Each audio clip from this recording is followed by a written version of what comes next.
As of this moment, the report of the President's Commission is public record. 15 seconds after the Warren Commission report went public, CBS News anchor Walter Cronkite summed it up. Who killed John F. Kennedy? The Commission answers unequivocally, Lee Harvey Oswald. Was Oswald acting alone, or was he a member of a conspiracy? The Commission answers he acted alone. But even from the day the president was shot, most Americans had their doubts. In a 1963 Gallup poll taken the week of the assassination, when asked if some group or element was also responsible for the killing, more than half of U.S. adults said yes. In the absence of official information, rumors took root. The most common were that the mob was behind it, or the CIA, or Fidel Castro. Just this year, former New York Times reporter Philip Sheenan revealed that the Warren Commission went so far as to send a man to question Castro face-to-face. In a clandestine meeting on a boat off the Cuban coast, Castro denied any part in the assassination. Still, the conspiracy theories piled up.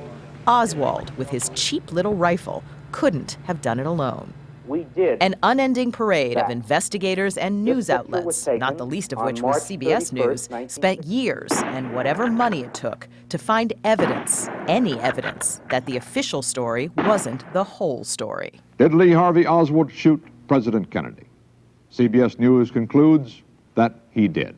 In the 1970s, the House Select Committee on Assassinations confirmed Oswald's involvement, but left the door open for the possibility of another gunman. Secret Service men all around. The conspiracy theory has been kept alive by other revelations over the years, like a reported plot to kill Kennedy in Chicago 3 weeks before Dallas. But few things fueled Americans' belief in a conspiracy more than this. Once you conclude the magic bullet could not create all 7 of those wounds? In his 1991 film, JFK, director Oliver Stone made what might be the best-known case against the Warren Commission report. And by definition, there had to be a conspiracy. 22 years later, Stone is still convinced he's right. Governments lie. And everything we've learned since 1991 when the film came out has reinforced the notion that the governments have not been straight with us. Do you see conspiracies in everything? No, not in everything. We have conspiracies, but we also have actions that happen randomly, and accidents do happen. Could it just be that we can't wrap our minds around the idea that the most powerful man in the world could be taken out by a nobody? But I can wrap my mind around that, sure. McKinley was taken out by an anarchist. Lincoln was taken out by, he was taken out by a conspiracy, but John Wilkes Booth was a totally emotional man. Assassinations are often done by loners. But not in this case. I don't believe so in this case because of all the evidence around Dealey Plaza that day, and the autopsy, and the gun, and the bullet, and 1,000 little reasons that I'm trying to tell you, too. And Stone didn't stop with his JFK movie. His 12-hour documentary series, The Untold History of the United States, which aired on the CBS-owned cable network Showtime, fills in the gaps, as he sees them, in the rest of the 20th century.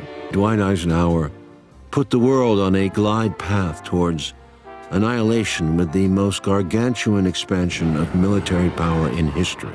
But Stone says we'll likely never have definitive proof of what happened in Dallas. You don't think we will ever know? I don't think it's going to be a smoking gun like you think it is, but I do think if you go to the negatives and you add them up, your logic will lead you, like Sherlock Holmes said, to a deduction. And that deduction is that he was removed. By more than one man? Yes. Yes, by more than one man. He was removed by our government. Not the entire government, I'm sorry, by certain elements in the CIA, I believe, controlled this operation. They're very good at this game. Range is hot. Today, questions about single bullets and lone assassins are still being asked. But the answers are, in essence, always the same. You essentially put Lee Harvey Oswald on trial. Oh, absolutely. And you won. You convicted him. Yeah. Former Los Angeles County prosecutor Vincent Bugliosi knows a thing or two about evidence. He put Charles Manson behind bars. Is this what you expected? Yes, definitely. More recently, he wrote a 1,500-page analysis of the Warren report and walked away convinced the commission got it right. So I'm not just satisfied beyond a reasonable doubt of Oswald's guilt. I'm satisfied beyond all doubt. It's not even an open question. Beyond all doubt. Beyond all doubt. Even though Oswald said he was a patsy and never admitted to any of it. That doesn't mean anything, of course. If he had the immorality and the boldness to kill the President of the United States. Certainly he had the much lesser immorality to deny doing it. Why are you convinced there was no conspiracy? I told a jury once, I said, folks, I will stipulate that 3 people can keep a secret, but only if 2 are dead. And here, after 50 years, not one credible word of a conspiracy, not one syllable is leaked out. Why? Because there's nothing to leak out. It's all simple, unadulterated nonsense. And there are signs that more people are indeed wrapping their heads, if not their hearts, around the idea that Oswald did act alone. A recent CBS News poll shows a majority still believes others were involved, but that number is declining from 75% 20 years ago to 61% today. Here comes Oswald down the hall again. Now, as then, it was unfathomable. I emphatically deny these charges. CBS News commentator Eric Severide might have said it best.